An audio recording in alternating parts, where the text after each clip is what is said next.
পোলাও বনাবৰ বাবে মই প্ৰথমতে লৈছোঁ এখিলা তেজপাত, কেইটামান কিচমিচ, লং, ইলাচি, ডালচেনি আৰু কাজু কেইটামান সৰহকৈ লৈছোঁ।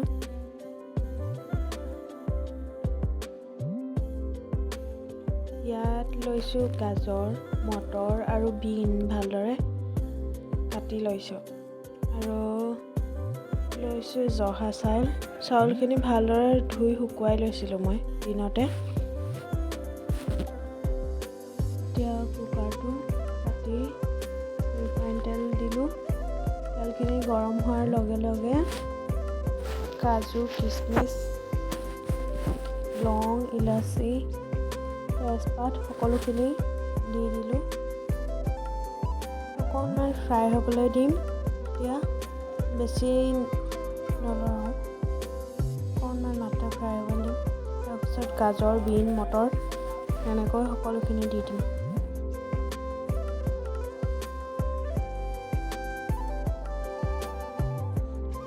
এতিয়া দিলোঁ গাজৰ, মটৰ, বিনখিনি দিলোঁ।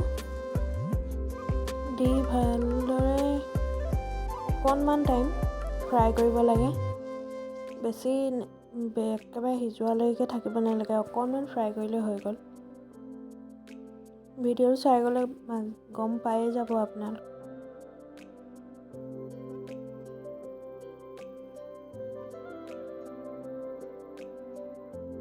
এতিয়া দিছোঁ অকণমান চেনি দিলে অকণমান পোলাও কালাৰটো চেঞ্জ হয়। এতিয়া চাউলখিনি দি দিম। চাউলখিনি লাহে লাহে কৰি লৰাব লাগে, নহ'লে ভাঙি যাব। অকণমানকৈ লৰাব লাগে। দেখিছেনে মই কেনেকৈ লৰাইছোঁ? অকণমান ভালদৰে।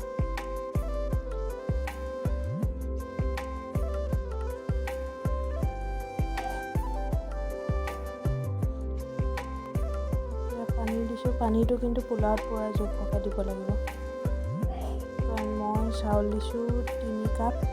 3 কাপত 3 কাপ আধা পানী দিলে হৈ গ'ল, বেছি দিব নালাগে। এতিয়া দিছোঁ নিমখটো সোৱাদ অনুসৰি।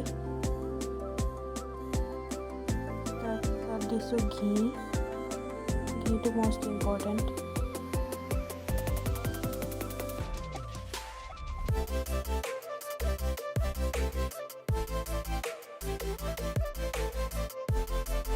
এটা চিটি ভালকৈ বন্ধ কৰি থ'ম।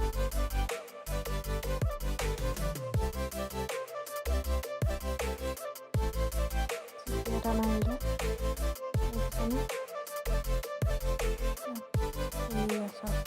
কি ধুনীয়া গোন্ধ জহা। লাহে লাহে কৰি লৰাব লাগে। চাউলটো জহা চাউল যে নতুন চাউল, পূৰা অকণমান তেলি হৈছে দেখিছেনে?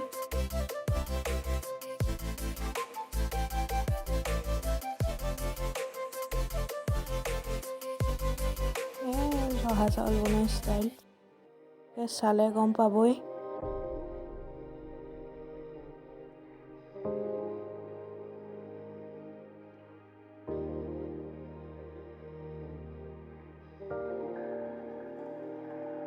দেখিছেনে কিমান ধুনীয়া হৈছে?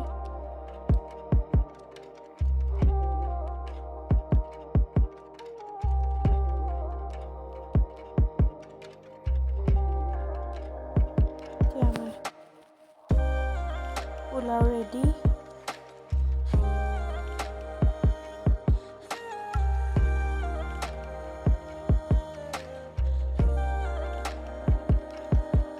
পোলাওৰ লগত খাবলৈ মই বনাইছিলোঁ লোকেল মুৰ্গী, অকণমান গ্ৰেভিকৈ।